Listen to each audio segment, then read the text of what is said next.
Exactamente la hora 17:10. Seguimos en la tarde de la A a la Z. Tenemos más visitas en la tarde, como les había prometido. Está con nosotros el doctor Esteban Pérez Dualde. ¿Qué tal, Esteban? ¿Cómo estás? Bien, buenas tardes. Gracias por la invitación y bueno, para tratar de aportar algo a la difusión de la Gracias por salud. haber venido, Gracias por haber venido. Y además de eso vino con regalos. Acá tenemos los regalitos que nos trajo para que sorteáramos, para que compartiéramos. Nosotros tenemos sorteo los viernes. Así que bueno, van a quedar reservados. Tenemos la caja fuerte allí. Así que, por ahora, para que... Se suma un sorteo semanal. Yo ya los estuve mirando, pero están geniales realmente. Bueno, muchísimas gracias, de verdad. Nos vamos a poner por aquí. Así comenzamos a charlar un poquito en lo que tiene que ver con este mes de la prevención. Ya estuvimos un poco planteando el tema antes. Y este mes que tiene que ver con la prevención del cáncer de mama puntualmente, ¿no? Sí, y la concientización. Se habla de la concientización para... Porque bueno, justamente el cáncer de mama es uno de los tumores que no es tan fácil prevenir, pero sí es muy fácil detectar a tiempo. Entonces el foco está puesto en concientizar a la gente sobre algunas medidas que modifican el riesgo, que no son tantas justo en la mama como sí pueden ser en otras enfermedades oncológicas, como puede ser el pulmón, donde uno puede intervenir con el cese tabáquico y demás. Pero en la mama por eso se hace mucho hincapié en concientizar en la importancia de los controles periódicos y según las edades y los factores de riesgo para detectar a tiempo y que eso termine redundando en un excelente pronóstico, prácticamente curativo en todos los casos, detectado a tiempo y con la menor cantidad de tratamientos posibles, que también es un factor importante.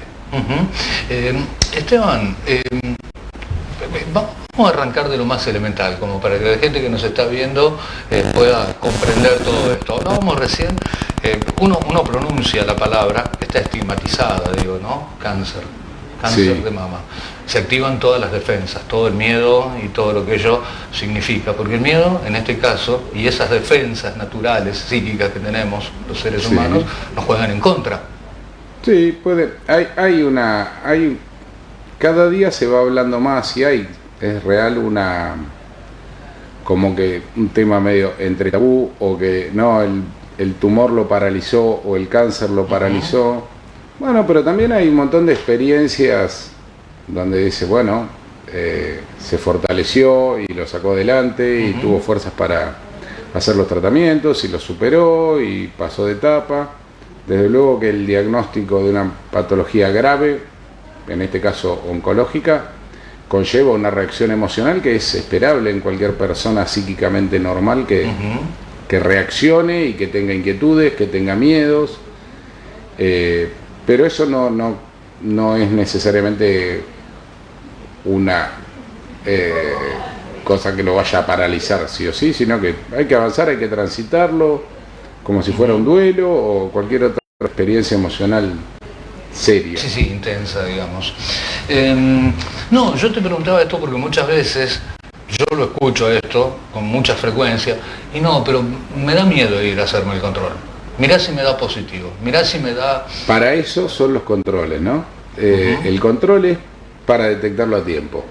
Entonces, el miedo del control, uno se va a poner más contento si le da bien el control y no tiene nada. Pero ponerse mal porque en el control se encontró algo no es lógico, porque se supone que uno lo hace para detectar algo a tiempo, en forma oportuna, en forma precoz, en forma inicial, en forma curable y con pocas intervenciones. Entonces, bueno, si uno parte de esa premisa que hace los controles para una detección precoz, bueno, nunca es bienvenido el diagnóstico, pero siempre va a ser oportuno y va a ser un mejor pronóstico y un menor estrés para el físico y un mejor pronóstico, esa detección. Esos pronósticos de los cuales hablábamos, Esteban, nos llevan a determinados puntos según el lugar, cuál es el punto de partida del tratamiento. Desde luego. Y ¿cómo eso se estratifica? Contanos un poquito cómo es. Sí, La base de esto es que el paciente o la paciente, porque el cáncer de mama puede estar en los hombres, cada 100 tumores en mujeres hay uno en hombres, y hay una cuestión ahí de desconocimiento. No es un porcentaje menor. No, aparece y generalmente se detecta mucho más tardío porque hay una creencia de que no pueden estar y se comportan más agresivos, son más antinaturales. Pero hay que pensar que las pacientes deben conocer su cuerpo, deben autopalparse, deben pedirle al ginecólogo que les enseñe a hacer el autoexamen, no para palparse todos los días, pero una vez por mes puede ser, o todos los domingos, y los controles ginecológicos anuales habituales, y según sus antecedentes o no, el médico las va a guiar a en qué edad, que está discutido y depende de los sistemas de salud, empiezan con controles más instrumentales tipo ecografía o mamografía. Tampoco es que las pacientes de 20 años se tienen que hacer mamografías. Hay edades bien estipuladas, estratificadas, 40, 45, 50 años, según las guías que uno siga y los antecedentes de la paciente.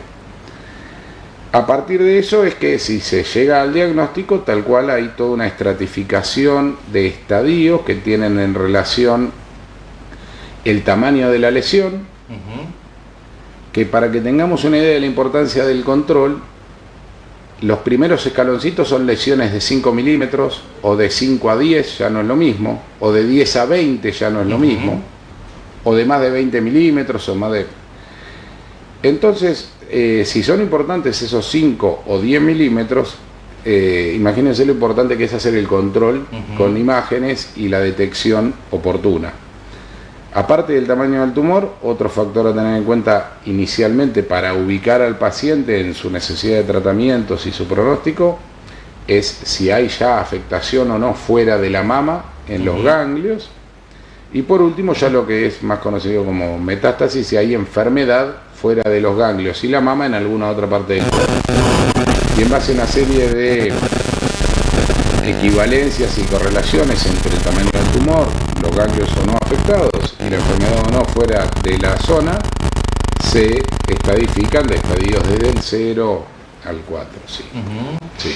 Bien, entonces, en definitiva, lo que podemos decir es que con medidas muy simples como la palpación, los controles anuales, la medicina puede adelantarse, no ir detrás de la enfermedad cuando ya el problema está instalado y es de alta gravedad, sino que puede adelantarse. Sí, la enfermedad de la mama tiene mucho que ver con la aparición a partir de los 40-50 años generalmente. Tiene relación con algunos factores hereditarios y genéticos, pero no son... Es tan alta la incidencia del cáncer de mama en la mujer, es el tumor más frecuente en la mujer, es la causa más frecuente de muerte por cáncer, no porque sea tan mortal, sino por la cantidad que hay, por la alta incidencia que hay. Entonces, nosotros tenemos que estar pensando que hay una incidencia que puede llegar a ser muy significativa, y que entonces el peso hereditario uno lo va a tener en cuenta, control más precoz en la edad de la paciente, pero no es que la paciente que tiene la madre con cáncer de mama va a tener cáncer de mama sí o sí, o tiene 10 veces el riesgo de la vecina. Y después hay algunos que conocemos y otros que no, algunas mutaciones genéticas muy bien determinadas y algunas desconocidas que sí aumentan mucho el riesgo de formas más agresivas, que ahí aparecen algunos tratamientos preventivos, como puede ser sacar las mamas o sacar los ovarios y demás. Pero la base está en poder, con los métodos no invasivos, que son la palpación del médico o de la paciente y los estudios de imágenes, ecografías, mamografías y resonancias, detectar las lesiones para un tratamiento que en más del 95 o en el 95% de los casos se dice redunda en un tratamiento curativo, con más o menos tratamientos, sea cirugía y radioterapia, sea cirugía, radioterapia, quimioterapia. En ese punto la curación en estadios iniciales es casi del 100%. Precisamente te iba a preguntar eso, ¿cuáles son los estándares de tratamiento? El tratamiento básico para la enfermedad de la mama, ya hablando si estamos todos concientizados y los diagnósticos son precoces, es la cirugía. De parte de la mama y algún ganglio de la axila o de toda la mama. También hay una relación entre el tamaño de la lesión y el tamaño de la mama. Por ahí lesiones pequeñas en mamas pequeñas conllevan a la necesidad de resecar la mama. Y después, si las cirugías son conservadoras, donde uno conserva gran parte de la mama por una cuestión estética, por una cuestión de cirugía de menor tamaño, por una cuestión emocional, se debe completar el tratamiento con una esterilización del campo de la mama, que en este caso se hace con radioterapia, que es la especialidad que yo desarrollo. Sí. Y después, según más o menos avanzada esté la enfermedad o algunas conductas agresivas que muestran las células, se agregan algunos tratamientos de medicación a nivel general, o sea, de todo el cuerpo. Algunos son hormonales, orales, otros son de quimioterapia y otros pueden ser de inmunoterapia, que también pueden ser orales. En base a lo más o menos avanzado que esté la enfermedad, se van interrelacionando. Y si la lesión es muy pequeña, solo con la cirugía puede ser suficiente. Bueno, uno lo compara con décadas atrás, uno que ya tiene sus años, lo compara con décadas atrás, que eran tratamientos mucho más prolongados, más cruentos, más agresivos, ¿no? Ha avanzado bastante la tecnología, avanzó muchísimo y da la sensación de que avanza año a año, ¿no? Sí, avanzó la medicina, avanzaron los costos de la medicina, que es otro problema, pero cada vez los tratamientos son más personalizados, menos cruentos, menos agresivos, menos tóxicos. De ahí, por ejemplo, que la cirugía no es de toda la mama, sino de una parte de la mama, de un cuadrante de la mama o de un nódulo en la mama, que la radioterapia no es apuntando con una radiografía, sino planificando tridimensionalmente, hasta las terapias target, que se llaman de medicación, donde se dirigen contra, o mayormente contra, un tipo específico de células. Entonces la toxicidad de los tratamientos no es la toxicidad de los tratamientos de quimioterapia de antaño. Claro.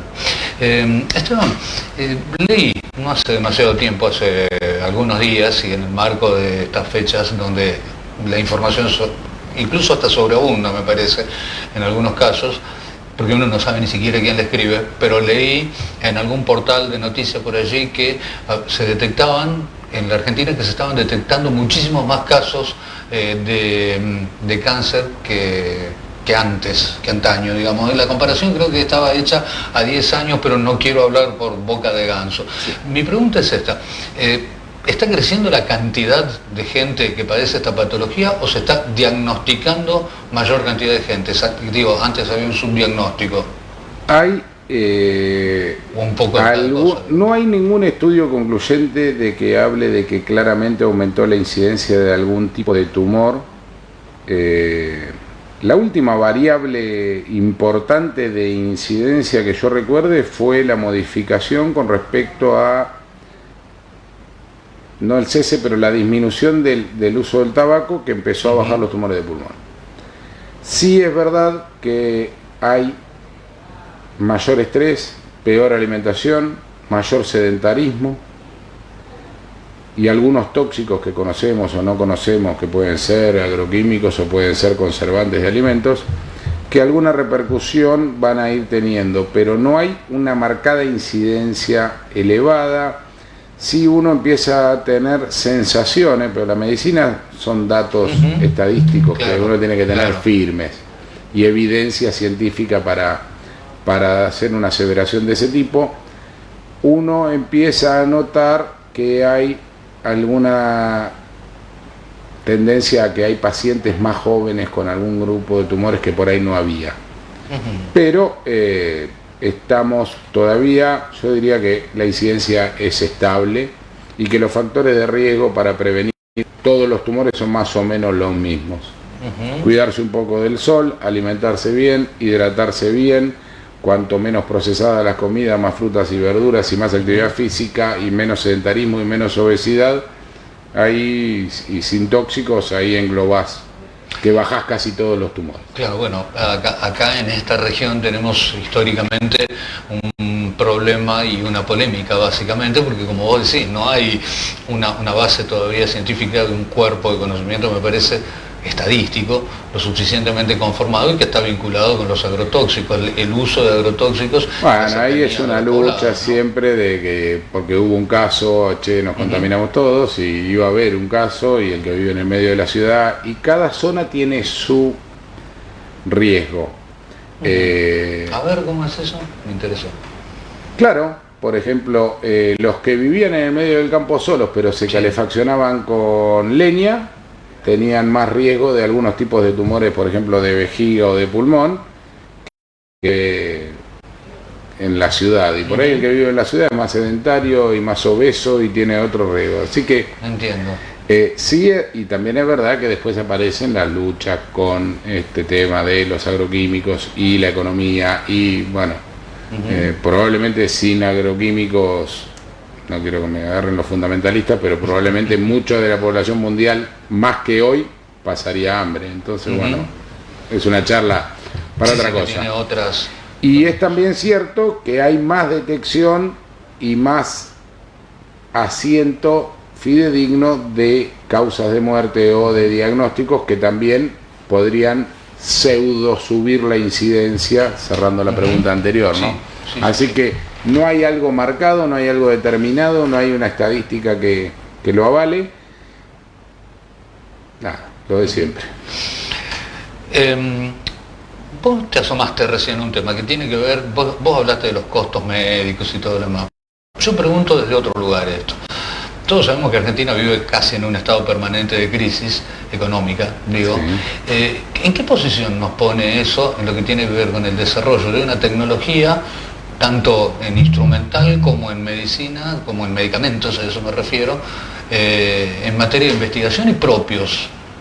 ¿O tenemos que depender absolutamente? En medicamentos y en tecnología hay Talimbap acá, claro, que hace buenos equipos de radioterapia, por ejemplo. La industria farmacéutica diría que participamos de estudios de investigación, pero no tenemos desarrollo de investigación a ese nivel. Y después en accesibilidad, yo diría que estamos bastante bien, con más o menos cobertura, con más o menos diferencias por zonas geográficas. Dentro de todo en Argentina, con salud pública o con cobertura, se accede a tratamientos complejos y que son onerosos. Desde luego que hay retrasos que no están buenos en los tiempos, y uno piensa ahí, se gasta la misma plata al final, pero el paciente podría haber accedido al tratamiento 4 meses antes. Entonces hay ahí una cuestión de optimización del recurso. Pero tecnológicamente...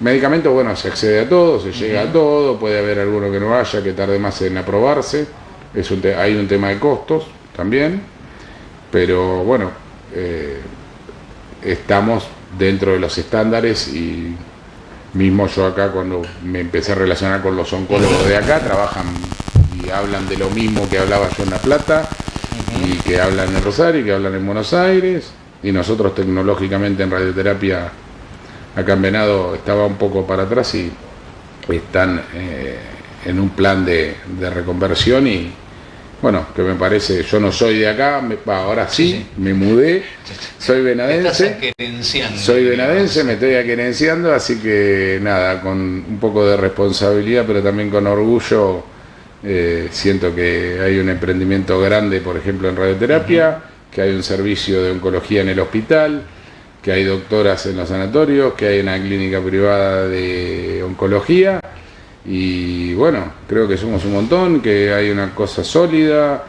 Yo me sentí bien recibido, bien escuchado, y bueno, eso hace a la accesibilidad también, tanto como disponer del recurso material o de la accesibilidad de los pacientes. Hablábamos a nivel Leonel recién y vos ya bajaste al nivel local y me parece bárbaro, ¿no? Estamos relativamente equipados en Venado Tuerto. Tenemos, como vos decías, el CTO, que es donde desempeñás vos tu tarea, que brinda un servicio de excelencia desde hace muchos años ya en Venado Tuerto. Todo el mundo lo conoce aquí. El hospital que sigue brindando los servicios, ¿no? El hospital me encontré con un hospital muy lindo, que también está bueno, con mucha gente, con muchas ganas. Con todas las especialidades, creo, hasta ahora no me crucé ninguna que yo necesitara consultar y muy abierto. De hecho me han invitado a los Ateneos y demás, y eso está buenísimo porque, bueno, de lo multidisciplinario, hablamos de que el tratamiento es cirugía, el tratamiento es el ginecólogo, el tratamiento es la oncóloga, el tratamiento es el radioterapeuta, el tratamiento son los de imágenes. Entonces las decisiones de tratamiento cuando llega el caso, para que el paciente se beneficie de ese diagnóstico oportuno, es un buen enfoque multidisciplinario que es la base de todo. Claro. Bien, realmente tendríamos todavía un montón de cosas para charlar, pero esto en televisión y en radio nunca se dijo, el tiempo es tirano, se nos está terminando el tiempo. El mensaje fundamental en este mes de la prevención, que podría ser cualquier otro mes, de la prevención y la visualización, concientización en torno al cáncer de mama, ¿no? El mensaje sería... El mensaje es autopalparse, consultar independientemente de cuando haya hecho el control ginecológico, si palpo o percibo algo raro, como si tengo tos, voy al clínico, como si me duele el pie voy al traumatólogo, bueno, ir al ginecólogo.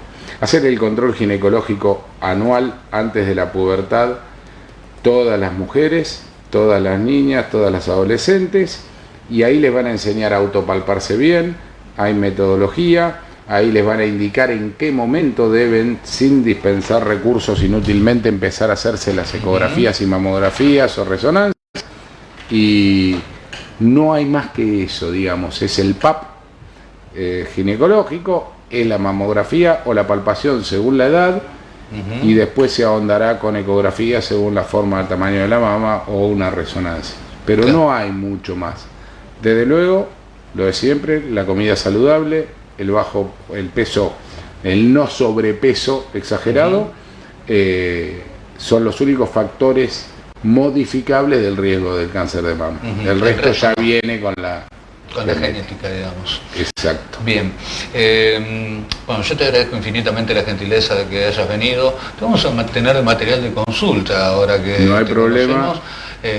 Gracias por la invitación. Forma parte de mi integración acá. Así que, bueno, si se puede colaborar siempre, antes de que tengan que venir al médico tratante y que estén en lo que es la atención primaria, que es la medicina preventiva, que es siempre la más efectiva desde todo punto de vista para el paciente, para el pronóstico, para los costos. Siempre el médico de cabecera, el pediatra, el ginecólogo, son los que realmente deberían manejar los generalistas que nos miran. Generalistas, grandes amigos, Eduardo Agostino, gran amigo, que es el secretario de Salud de Pinamar, es generalista, y bueno, sí, no, los tengo presentes, me los salté. Te agradezco muchísimo que haya venido, te agradezco los regalitos que vamos a compartir con la audiencia el viernes, si Dios quiere. Los regalitos son temáticos, son rosas, discriminamos al 1% del cáncer de mama en hombre, pero hay ahí para unos vasos y un kit hermoso, unas toallitas y demás. Así que bueno, listo. Gracias por la invitación. No, por el contrario, gracias por haber venido. Con nosotros el doctor Esteban Pérez Duhalde, radiooncólogo, cerrando este día donde le dedicamos un tiempo importante a difundir lo que tiene que ver con la prevención del cáncer de mama y del cáncer en general, ¿no? Así que bueno, agradecido a todos los que nos han visitado, pasó la gente del ALSEC, pasó la gente de AMEPO, pasó la gente del hospital también a lo largo del día, y realmente sumar humildemente este pequeño granito que ponemos desde aquí, un pequeño granito de arena nada más, pero que bueno, ojalá le sea útil a alguien, y ojalá que alguien que nos esté mirando y que esté ahí en la duda o que esté un poco temeroso, sepa que lo mejor es ir adelante y no perseguir las cosas por detrás. Muchas gracias una vez más. Hasta luego. Nosotros vamos al corte, vamos al cierre del segmento, vamos al corte y enseguida venimos.